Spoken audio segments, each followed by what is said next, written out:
Well, good afternoon. I appreciate everyone being here today, and it's been some time since we've been able to say anything about the review of into our football program.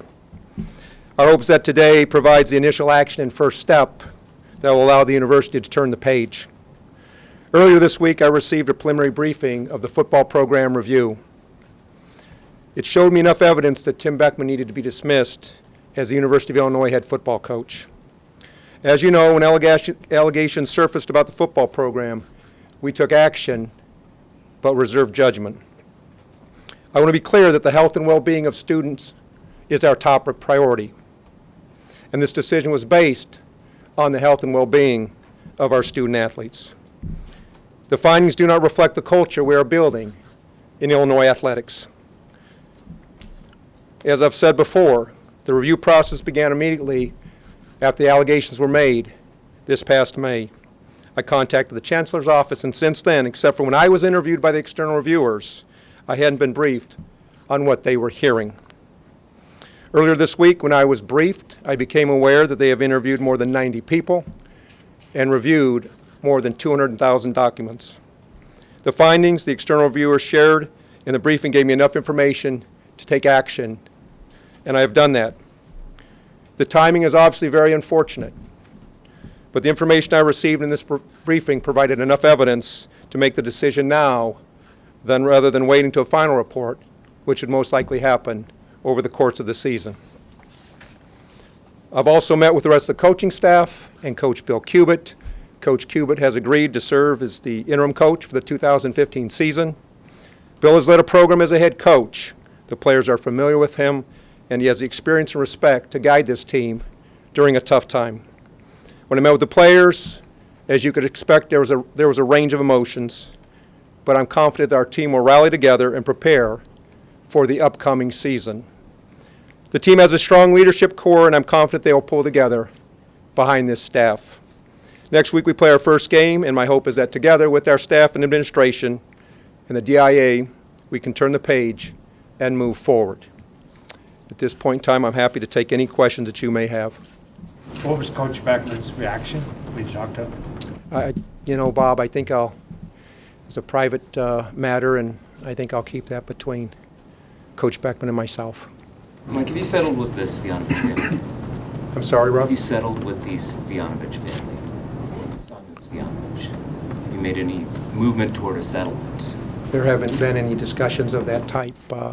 It's not a legal matter at this time. Mike, you're 1 week away from the start of the football season, have an interim head coach. How concerned are you for this year? Well, certainly you go into any season, and this is really foreign territory in a lot of ways, Matt, but certainly, like I said, knowing the strength and the grit of this team and that core leadership group they have and the upperclassmen, also feel good about the fact that Bill Cubitt will serve in that interim position, and Bill has the experience. But know that it's going to take all of us to continue to move the program forward, and that begins from a competitive standpoint a week from tonight. Was this your call, or was this the Chancellor's office call? No, this was my call. I certainly consulted other people on campus, a number of other individuals, but it was ultimately my decision. Would that have been different had there been a permanent chancellor in place? Would the decision have been made different, David? Yes. No. Who did you consult with? I consulted with a variety of people, certainly my supervisor, interim chancellor Barb Wilson, among many other folks. Mike, what did you find that drove you to this decision? Well, really what I can share with you today, Jeremy, and I wish I could share more, it's really no different than what you're reading in the press release. And that's really as far as I can discuss the matter today when you look at the findings, the preliminary findings that were shared with me earlier in the week. We talked about how the line could be changing, what coaches can and can't do. Is this part of that, or is this things that you would have been disturbed by before? I would have been disturbed regardless of where that line is. It relates to the things that we talk about with our coaches. As you know, over a year ago, we started working on a coach's code of conduct, and all of you are welcome to get a copy of that. I'm sure Kent can accommodate you if you'd like to receive that. It already is a public document. That's an expectation we have for all of our coaches, not just our football coach, but the head coaches of all of our 20 other sports as well. Mike, does this involve more than one incident, more than just the Simon incident that seemed to be the start of it? You know, Lauren, as I said, it really, what you see in the press release is how much I'll elaborate on the findings. And as you know, it's not a complete report yet. It's still an ongoing process. Mike, you defended your culture all along. Can you defend your culture today? I still can, yes. I think that the culture in our Division of Intercollegiate Athletics is tremendous. I believe in our coaches and our staff and our student athletes. I think they come to work every day and participate every day wearing integrity on their sleeve, and it's all about doing things the right way. Is this not That's- discredit that, though? I was going to say, if that's the case, then how did all this happen?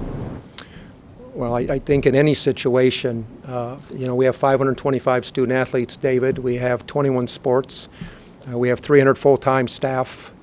And it's for us, it's about making sure that we're going about doing things the right way, believing in things the right way.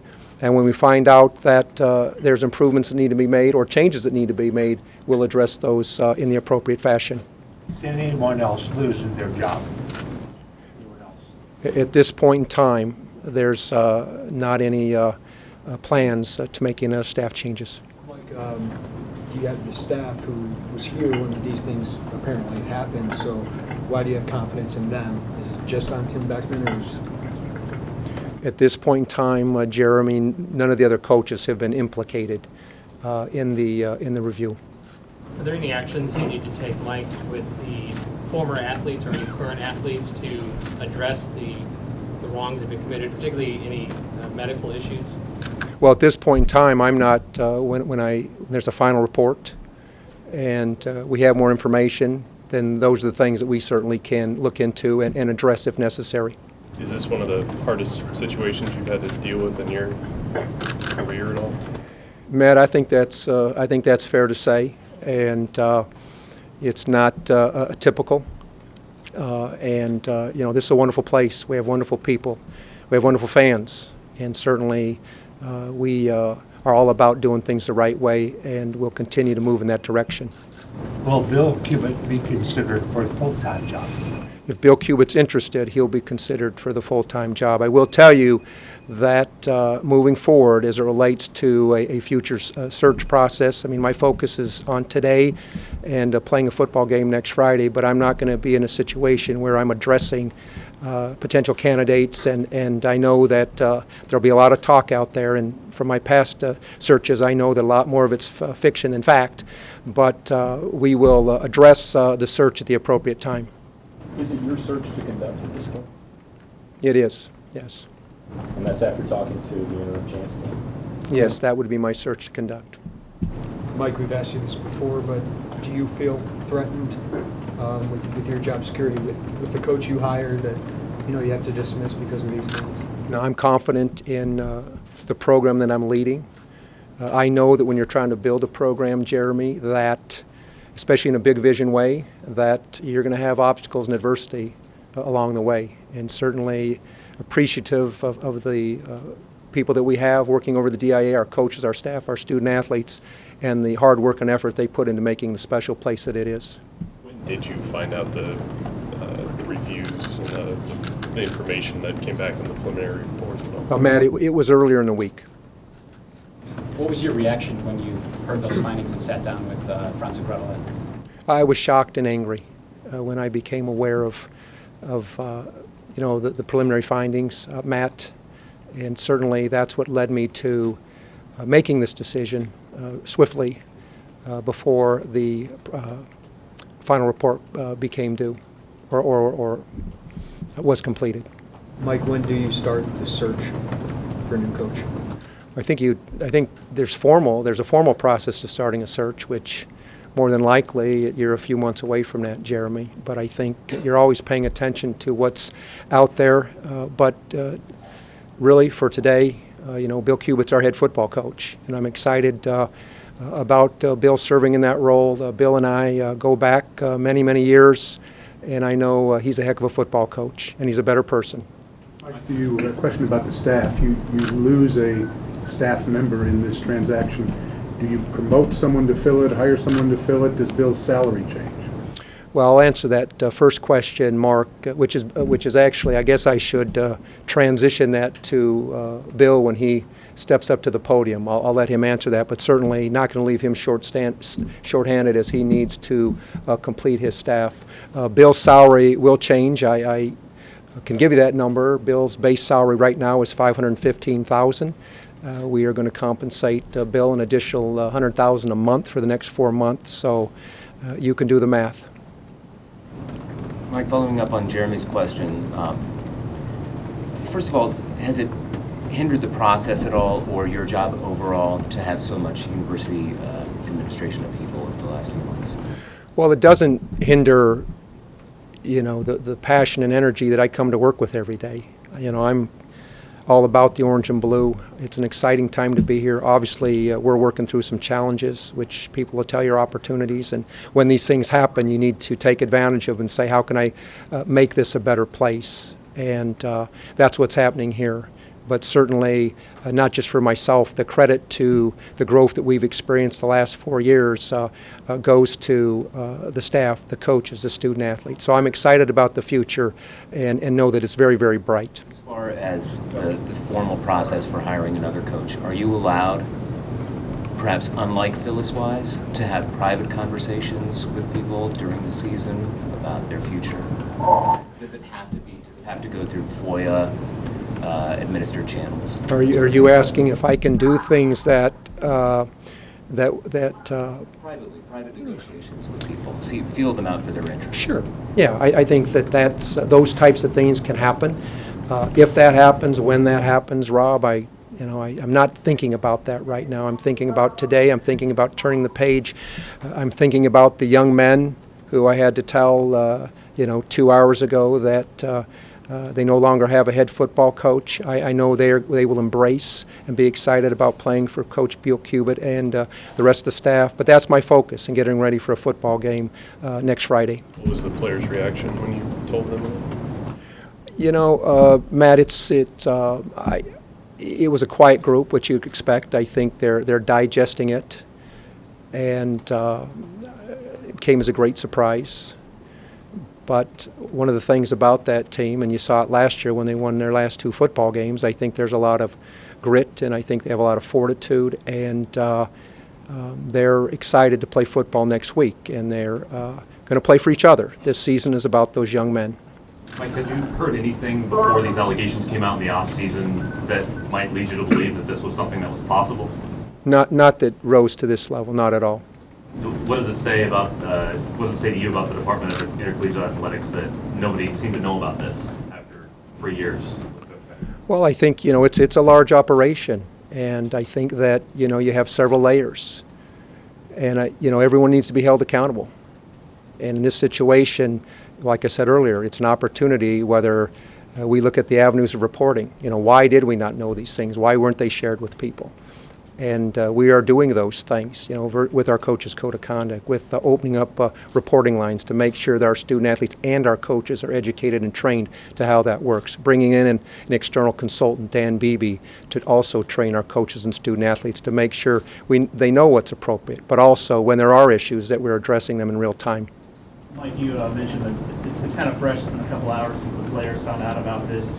Did he indicate to you that they are upset enough where they might think about transferring, or did you get any vibe from any of the players, or is it way too soon? No, Michael, I did not hear that. I did not hear that at all. When you received the preliminary findings, did you hear anything about any other programs like soccer or women's basketball? No. No update at all? What's that? There was no update at all? No. What about the findings really shocked and angered you, I guess, any specifics at all in the preliminary findings? Well, I think that, if this, for me, and you've heard me say this time and time again, Matt, our primary focus is the health and well-being of our student athletes. And we can win football games, we can graduate our student athletes, We can be involved in the community, we can be good citizens, but those don't trump the safety of our student athletes. So when we've breached that or crossed the line, that is more than troubling to me, and that is why a decision was made, and a decision was made quickly after I saw the preliminary briefings. When did you receive the preliminary briefing? I was briefed earlier in the week. Did they detail what percentage of the investigation is finished with? Is it 25%, 50%? Did they explain that to you? They did not. Does the decision to fire him have anything to do with on-field performance, or is it strictly based on the findings of this external investigation? Matt, it was strictly based on these preliminary findings as it relates to the health and well-being of our student athletes.